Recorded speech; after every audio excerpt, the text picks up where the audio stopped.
Hey y'all, it's me, Ebony, and I'm back with another video. And today, y'all, I wanted to come on here and talk to you guys about basically what I talked about in my previous video. And I just wanted to go in more detail when I talk about how when you're in your gift and you're holding your baby, you want to keep that thing to yourself and you want to make sure that no one is in your ear to cause doubt, okay? Because you have to understand that the gifts that God gave you is made specifically for you. You cannot do what someone else does because it's not going to work. You can only do what God placed in your heart to do, and don't be afraid when it looks messy in the beginning, because as the more you work on your craft, the better it becomes.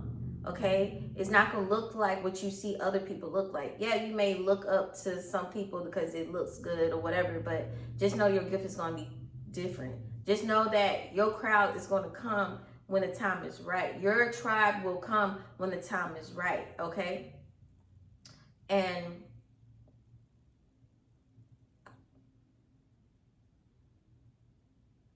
the best part of getting into your gift and being in your gift, the best part of that is the seasons where you're completely humble, where no one's paying attention, no one's looking. It looks like no one's looking. It looks like no one's paying attention.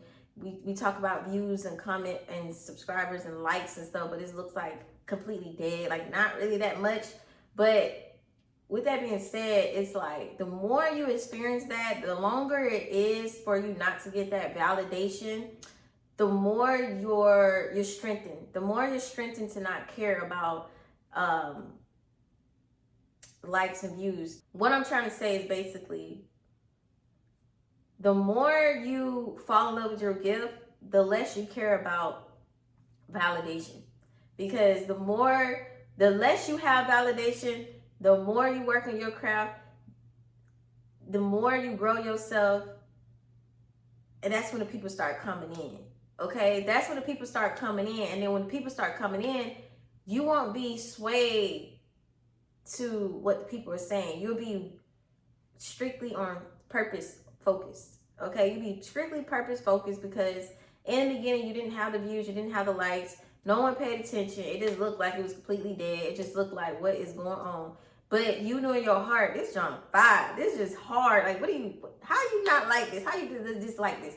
You know, you may have those type of thoughts, but the fact that you kept going, the more your confidence strengthened, the more courageous you became, because you wasn't swayed by the people or the views or the likes or whatever the case may be. Okay, so I feel like that season is well needed, because that way you can work on the things that you got to work on. Your character is being built. And right now what's popping in my mind is, I believe it's first or either second Samuel, when King Saul was king, and his purpose got, I don't want to say his purpose got taken from him, but he lost leadership to David, because he was swayed. He didn't want to trust in God and wait on God and wait on the instructions of God. He wanted to do what the people were saying. You know what I'm saying? And then he ended up losing his purpose because he was swayed by the views and the people that the audience. That was where his heart was, not where the gift was, but God placed in his heart to do. He was not even trusting in the Lord. So David stepped in, and David was after God's heart, not after the views and the likes and the comments and the validation, you know? So that's why David was so successful in what he was doing, because he knew he was purpose driven. He was focused on his purpose, and he knew that nothing could sway him out of his purpose because of what the Lord did for him, or how God brought him to that level. He didn't forget God, even through his mistakes. He knew that God was the one to give him that gift, and he carried that gift, right?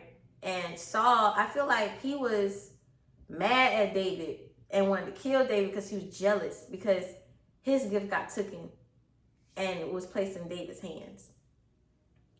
And that's just to say, when you don't care about the validation of others and you just focus on your purpose and your gift, the right people will come along.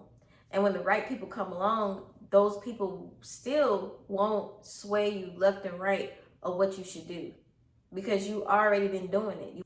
You already been working on your purpose to the point where you are perfecting it. You're perfecting the gift, and now it's coming to pass. Everything that you can say, oh, I got better at this. Like I'm getting better at whatever it is that you're doing. You know what I'm saying? Like you can really be confident in what you're doing. But you know, we're our biggest critique. So we always know there's places that we can improve on. But the more you work on your gift, the more that you focus on the gift and not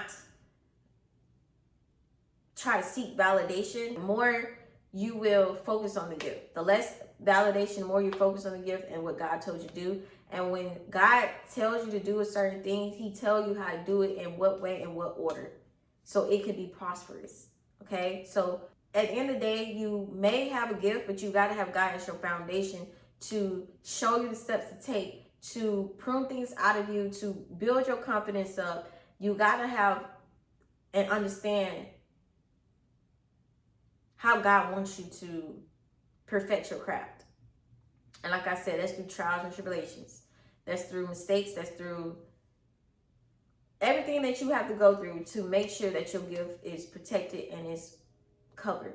Because at the end of the day, no one knows how your gift is going to be in the end but you and God. And when you and God work on that gift together, people who didn't believe in you is going to be like, wow, who is this again? You know what I mean? Like, who is this again? Like, how? It's going to be a new look on you. And the old you is literally dying off when you surrender your life to God and allow him to lead you, pivot you, prune you, grow you in that gift that he placed inside of you to do. Okay?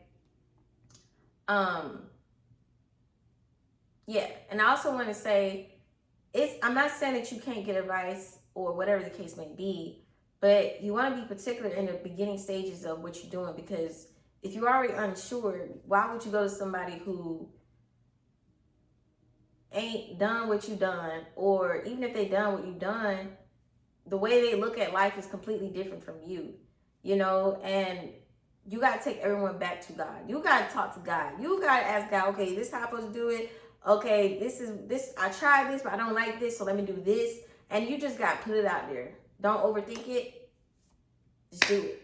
Okay, because I'm speaking to myself. Okay, like, you know, sometimes you be like overthinking stuff, and you're just like, but then later on, God will confirm that thing. Like, yeah, this is what I was telling you to do. This is what you got to do, because people will come around, not saying that you're looking for validation, but people will come around and they will confirm. Okay, I think this is what I'm supposed to do, and they'll confirm and say, oh yeah, this helped. This is what it is.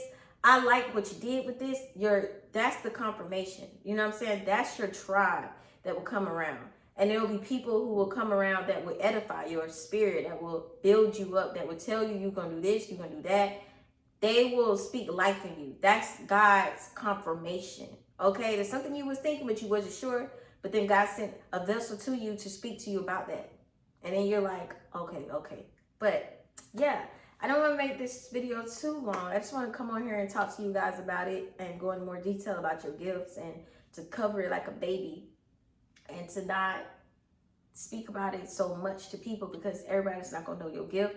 Everybody don't want you to be above them in a way. Like, you know, everyone's not your supporter. Everyone in your circle is not your supporter. Okay? You got to take everyone back to God and make sure it's just you and God and that gift. Okay?